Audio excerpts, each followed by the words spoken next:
class of science. It's our second part of chapter 4. In this one, we are discussing with metals and non-metals, isn't it? In last class, we have discussed all the physical properties of metals and non-metals. What was the physical properties? All together, just it is harder. Metals are harder than non-metals. They are ductile, malleable, these all things. Then non-metal, they are brittle, not able to, they are not ductile, malleable, these all things are not possible for non-metals.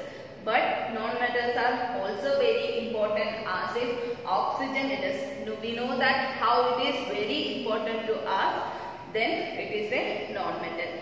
Then for example metals, what are metals? Copper, iron, these all are metals, and non-metals, oxygen, carbon, these all things are non-metals. These all things we studied in last class. Now we are going to discuss the chemical properties of our metals and non-metals. Okay.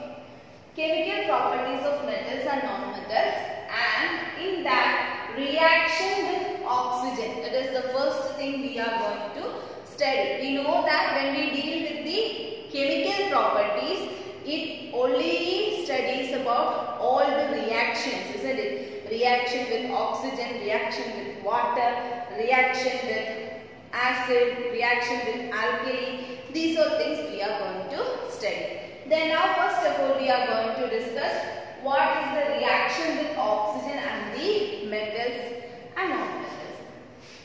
When a copper vessel is exposed to moist air for long, it acquires a dull green coating.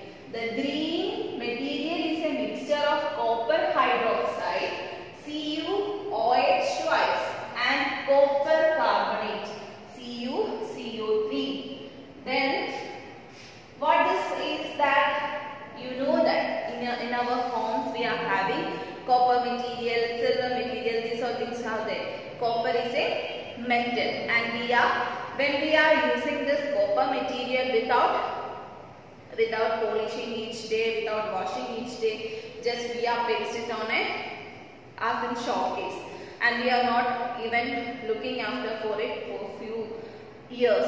Then what will happen? You can see that the inner portion, the outer portion of this copper vessel will have a green color, pale green color will be there, and this is the corroded thing of the copper. We know that when we place iron metals in the atmosphere, then it will react with the moisture and oxygen in the atmosphere, and it will begin to rust, isn't it? And these all things are the metals reaction with oxygen.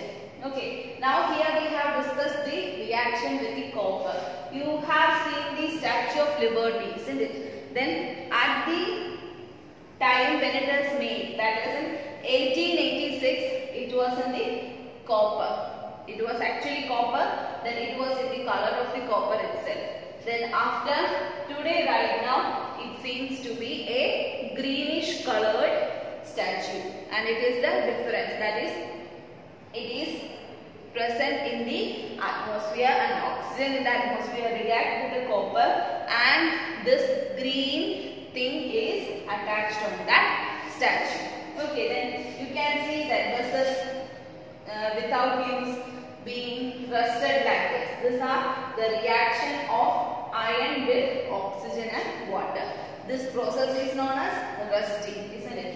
Then the following is the reaction. What is the reaction happened to this copper? 2Cu plus H2O plus CO2 plus O2 gives CuOH twice plus CuCO3, that is in the presence of moist air. Okay.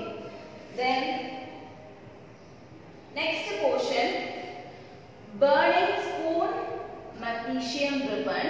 The ash obtained on burning magnesium ribbon is dissolved in water and tested if it's in acidic and basic nature. We know that magnesium ribbon, you have we have early discussed what is the magnesian river in the 7th chapter, isn't it? 7th class, isn't it? Then at that time you may seen that in pictures of magnesian ribbon, isn't it? Then at the magnesian ribbon, that magnesian ribbon, when it burns and the ash diluted with water, then its nature is being checked. Is it acidic or basic? Then we are going to check that one. The question says that is the solution acidic or basic? Question what says is the solution is acidic or basic. That means if a metal is reacted with fire and then it is mixed with water, then what will it be? Is it a acid or a base? How do you ascertain this, and how can we check that if it is a acid or a base? We can check it with your answer may be such like you must have observed that the red litmus turns blue. So oxide of magnesium is also basic in nature. For making certain that if it is a basic or acidic, then what we have to do?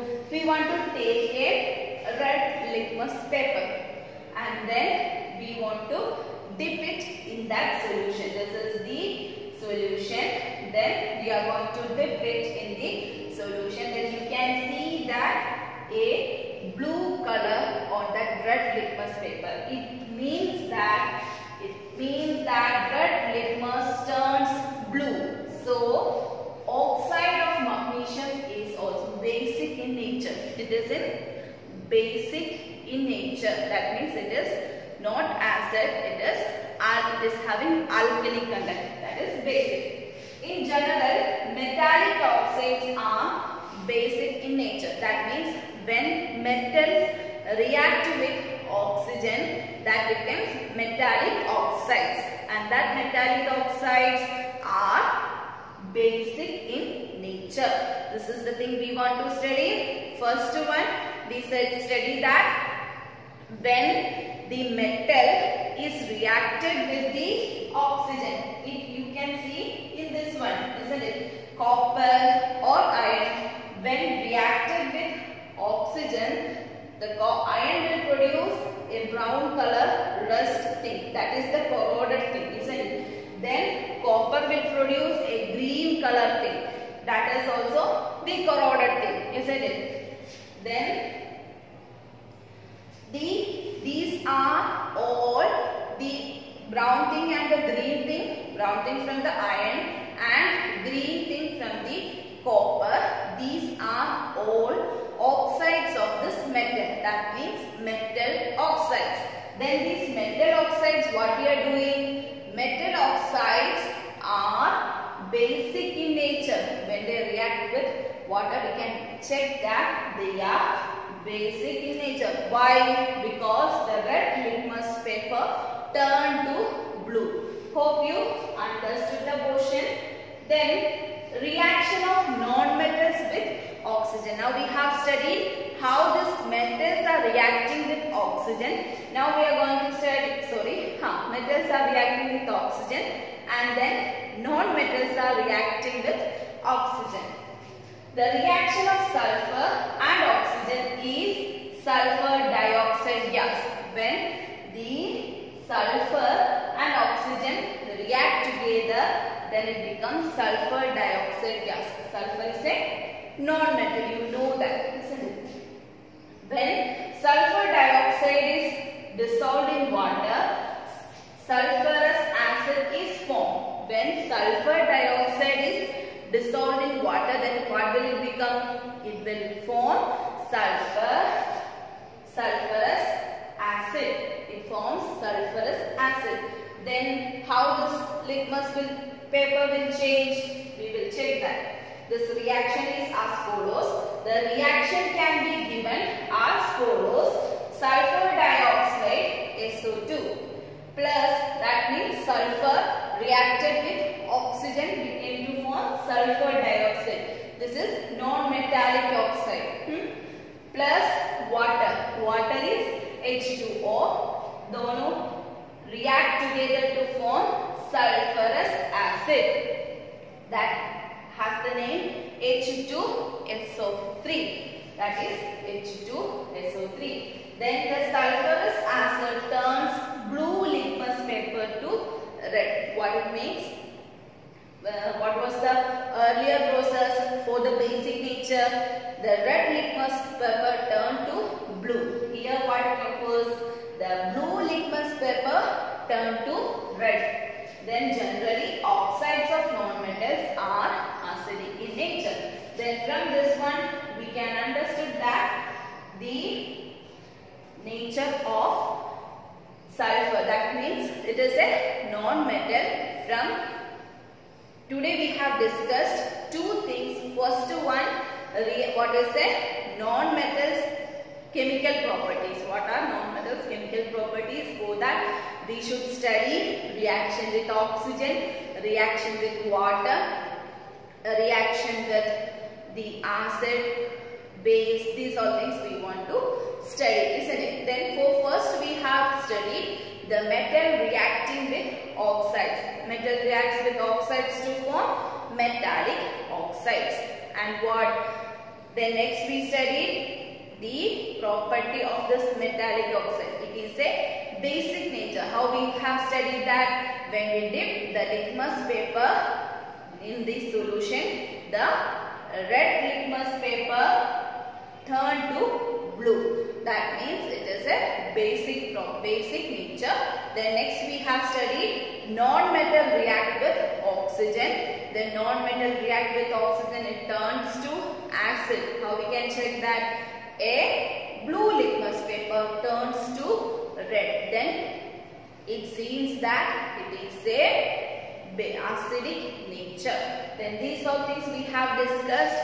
If it is possible to have the litmus paper with you, then you can try this. The copper thing is available for you, or the iron rust is available for you. Then you can check this.